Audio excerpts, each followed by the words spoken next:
Estimado Sebastián, yo creo que no solamente la política local, el Congreso de la República protege a Castillo, Ujú. también lamentablemente hay malos empresarios, también lamentablemente hay un sinnúmero de poderes fácticos que están detrás de esta protección y últimamente la OEA.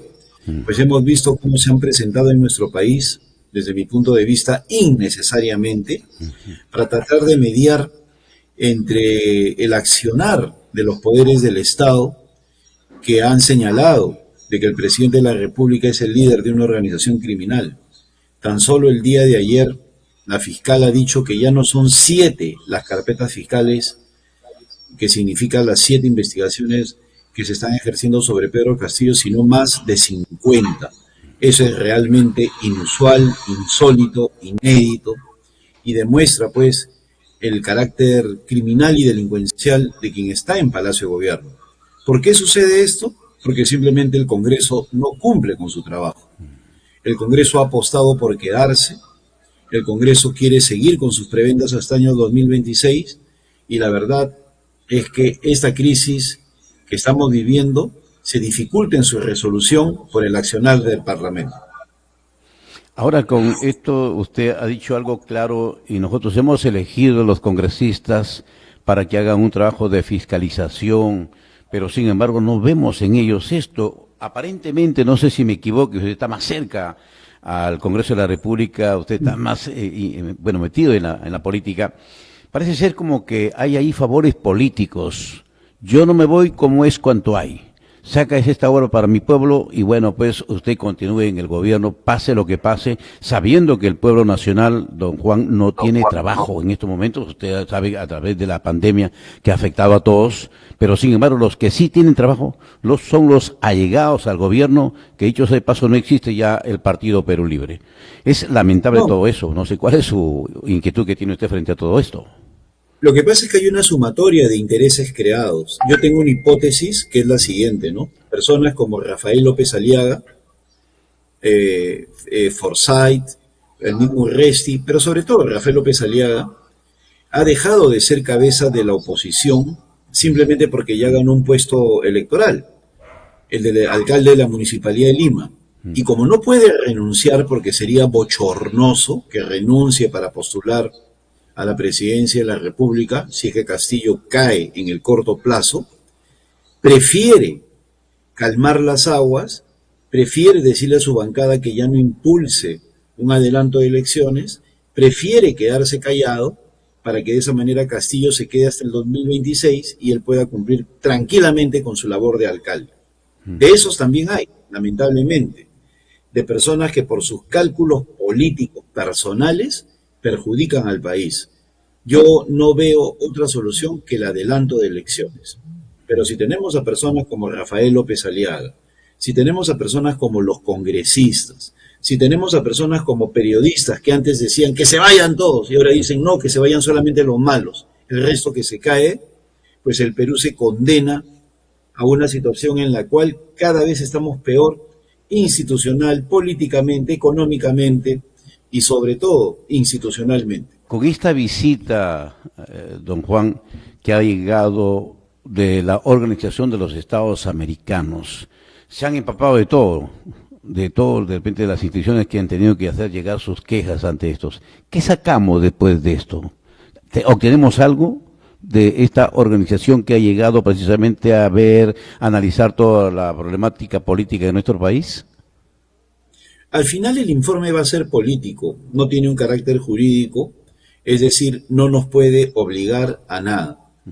Es decir, la OEA puede señalar que la situación en el Perú no es la de la antesala de un golpe de Estado, que es lo que plantea la oposición, como también podría decir de que hay peligro de un golpe de Estado, que es lo que plantea Pedro Castillo, y según eso puede sugerir una solución.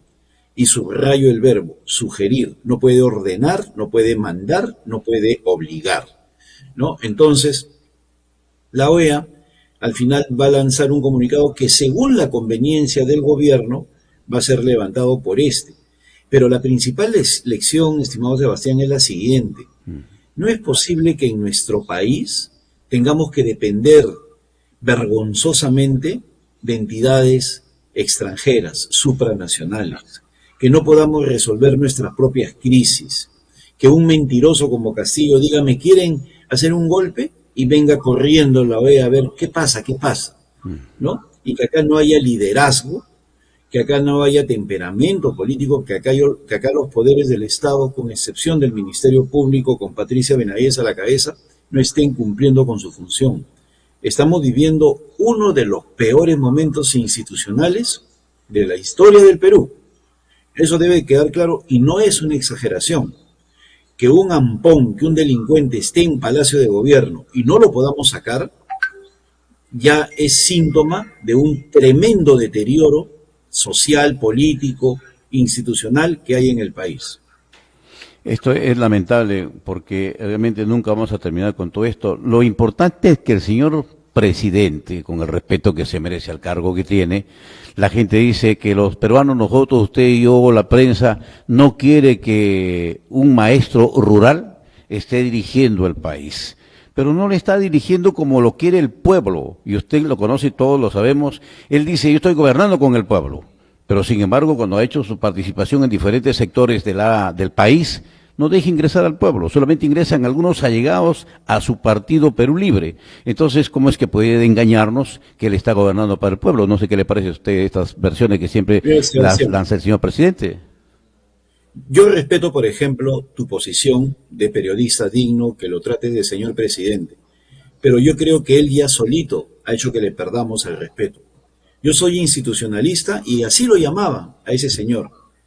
Pero cuando se van descubriendo pruebas tras pruebas, indicios tras indicios de su comportamiento, es una persona que ensucia la presidencia de la República.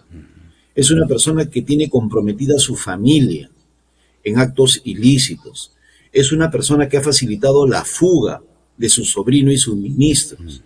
Es una persona que le ordenó a su secretario general que desapareciera las pruebas y terminaron botando los celulares al mar y quemando las notas donde aparecían los visitantes a la casa de Zarratea o a Palacio de Gobierno o a Petroperú. Es una persona a la cual se le encontró $20,000 en el baño de Palacio de Gobierno de su secretario general. Es una persona que le decía a la DINI que le pague mensualmente a Bruno Pacheco una cantidad de plata para que esté en el ostracismo, para que esté escondido y no le dé cara a la justicia. Y así te podría mencionar muchísimas cosas más. Una persona con esas características no merece que se le trate con respeto, porque es una persona que está ensuciando Palacio de Gobierno con su presencia. Y aún más, ¿cuánto tiempo tenemos, estimado Sebastián, hablando de este tema? ¿Acaso no son ya casi año y medio? Y desde el primer día no estamos hablando de la calidad de los ministros, del entorno delincuencial y de las actitudes del presidente que son nocivas para la democracia.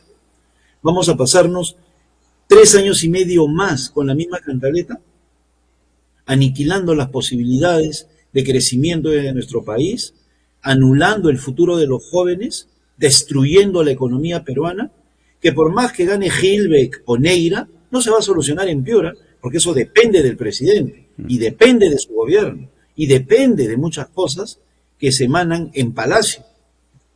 Entonces, al final está destruyendo al país con su actitud. Y aún más, yo te lo digo y lo firmo. Hay quienes ingenuamente dicen, el presidente se va a ir el 2026. Falso. Yo soy de los que piensa que va a hacer lo imposible para quedarse. ¿Por qué?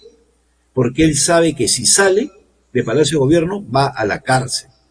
Y como no quiere ir a la cárcel él y sus ministros, van a hacer lo imposible para quedarse, al igual de lo que ha sucedido en Venezuela, en Nicaragua, en Bolivia y en cualquier país autoritario.